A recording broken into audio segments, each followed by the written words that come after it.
Assalamualaikum warahmatullahi wabarakatuh. Hai semuanya, perkenalkan nama saya Aura Putri Amalia dengan NIM belakang 003.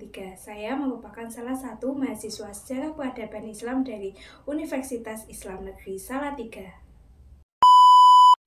Pada kesempatan di video ini, saya akan membahas mengenai salah satu tema penting, yaitu mengenai prostitusi dan pergundikan di masa kolonial dan juga perbudakan seksual di masa pendudukan Jepang dalam kajian sejarah sosial dan ekonomi Indonesia. Dan tentunya semoga dengan adanya video saya ini dapat mengupas bagaimana tubuh perempuan dijadikan sebagai praktik eksploitasi yang dilakukan oleh Belanda dan juga Jepang yang merupakan dari sistem penjajahan mereka. Yuk disimak.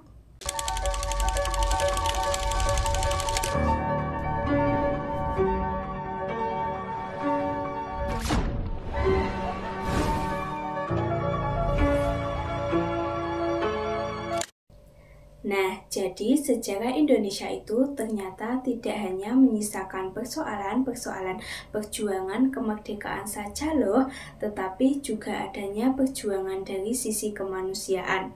Hal ini bisa dikatakan demikian karena pada masa penjajahan juga telah menghadirkan beberapa ketimpangan-ketimpangan kelas sosial, yaitu antara kelas penguasa dan juga kelas yang dikuasai.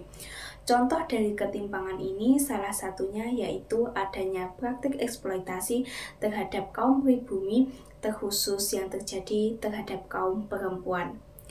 Nah, lalu eksploitasi ini bahkan sudah ada sejak abad ke-17 loh, yang dilakukan oleh pegawai VOC terhadap kaum perempuan terutama di wilayah Asia, di mana praktik ini pertama kali dijalankan dengan ilegal karena tidak ada aturan resmi, tetapi ternyata dalam perkembangannya praktik ini atau eksploitasi ini sempat dilegalkan atau diatur secara resmi oleh pihak kolonial Belanda sendiri dengan dalih untuk penjagaan moral dan juga penjagaan kesehatan dari para pekerjanya tersebut.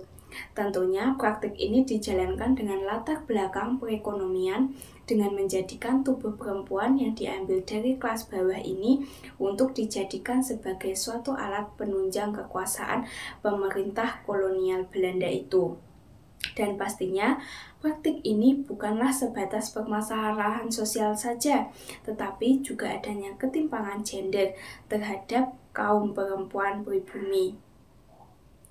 Lalu, bahkan ternyata setelah berakhirnya pendudukan kolonial Belanda ini berakhir, praktik eksploitasi terhadap kaum perempuan ini masih terus dilanjutkan pada masa pendudukan tentara Jepang, yang dimana sistem eksploitasi ini bernama Jugun Ianfu. Sistem Jugun Ianfu ini dijalankan sama seperti pada masa pemerintahan kolonial Belanda saat itu, yaitu dengan dilatar belakangi oleh kebutuhan akan perekonomian yang dimana para perempuan ini terutama di usia muda saat itu yang memerlukan biaya dalam kehidupan sehari-hari mereka diajak oleh pihak tentara Jepang untuk dijanjikan suatu pekerjaan yang layak oleh tentara Jepang itu.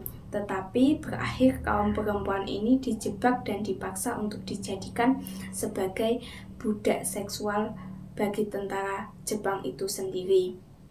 Namun, pada masa pendudukan Jepang ini, ternyata praktik eksploitasi ini awalnya didukung penuh oleh pemerintah Jepang. Tetapi karena pada perkembangannya waktu yang ada, praktik ini banyak dikritik dan dikecam oleh pihak luar sehingga pada masa itu pemerintah Jepang dengan mau tidak mau mengambil langkah untuk membatasi praktik eksploitasi ini dengan adanya suatu pengawasan terhadap pekerja Jugun Ianfu atau eksploitasi ini oleh dokter dan dilakukan pemeriksaan yang ketat oleh pihak Jepang. Namun tentunya adanya praktik eksploitasi ini bahkan sampai di mana bangsa Indonesia berada di titik kemerdekaannya atau pintu perjuangannya, peristiwa ketimpangan sosial dan ekonomi ini tetap menimbulkan trauma pandangan, bahkan adanya ketidakadilan sosial yang berkembang di tengah masyarakat saat itu terhadap kaum pribumi, khususnya kaum perempuan atau para mantan pekerja seksual ini. Karena pada dasarnya para korban eksploitasi ini merasa kehilangan kendali penuh atas tubuh mereka sendiri karena tidak adanya dukungan yang datang dari berbagai pihak untuk membela mereka. Maka dari itu dapat disimpulkan bahwa sebenarnya praktik eksploitasi seksual ini merupakan suatu bentuk kekerasan fisik dan juga verbal yang sangat merugikan kaum pribumi, khususnya kaum perempuan. Karena apa? Karena perempuan ini yang sering dirugikan. Sehingga seharusnya adanya pemulihan dari pemerintah Indonesia sendiri dan juga dukungan pemerintah jajahan yang sebanding dengan adanya perjuangan seperti hak-hak perempuan ini dengan perjuangan kesetaraan gender dan juga perlindungan terhadap kaum perempuan ini, yang dimana perjuangan ini diharapkan nantinya sebagai bentuk pembelajaran untuk tidak terulangnya kembali peristiwa ketimpangan ini atau masa kelam ini di kemudian waktu. Baik, mungkin cukup sekian yang dapat saya sampaikan mengenai salah satu contoh dari ketimpangan sosial dan ekonomi yang terjadi di wilayah Indonesia pada masa penjajahan Belanda maupun Jepang ini. Dan sebagai penutup, yang sangat penting bagi kita untuk dapat memaknai bahwa sesungguhnya peristiwa itu bukanlah hanya tentang masa lalu saja, tetapi juga suatu pelajaran tentang bagaimana kekuasaan itu dapat menindas kaum yang lemah.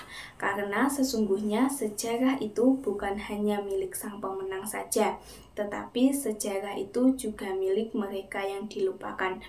Dan semoga dengan adanya video pembahasan dari saya ini bisa dijadikan sebagai pembelajaran bagi kita semua, terutama saya sebagai kaum perempuan, dalam membangun masyarakat yang lebih adil dan manusiawi. Cukup sekian, terima kasih. Wassalamualaikum warahmatullahi wabarakatuh.